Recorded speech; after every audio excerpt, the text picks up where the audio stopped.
Sveiki, kai tik vaikui atliekamas kraujo tyrimas, tėvai dažniausiai klausia, koks hemoglobinas.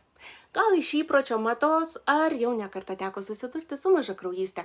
Taip, geležis yra vienas iš svarbiausių mikroelementų žmogaus organizme bei sudėtinė kraujo dalis.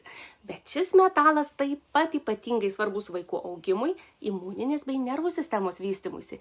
Įrodyta, kad geležies trūkumas pablogina imuninės sistemos veiklą, vaikai serga dažniau. Lemia nerimą, depresiją, sunkiau atliekamos kognityvinės užduotis, jaučiamas bendras silpnumas, mieguistumas ir apetitas suprastėja. Primenu, kad svarbiau tirti ne tik hemoglobiną, bet ir feritiną, tai yra geležies atsargas organizme.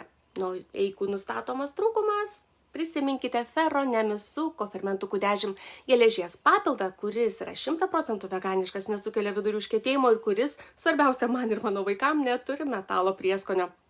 Geriamas ampulėmis, todėl patogu vartoti. Ir ferokaps kapsulės su kofermentukų 10 geležies papildą ir vitaminus, kurių sudėtyje yra chelatinė geležis. Įrodyta, kad tokią geležį organizmas pasisavina 4 kartus geriau nei kitą geležį. Tik noriu priminti, per didelis geležies kiekis žarnyne gali sukelti disbiozę.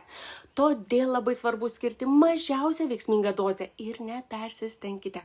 Pasiskaičiuokite tinkamą dozę kartu su gydytoju.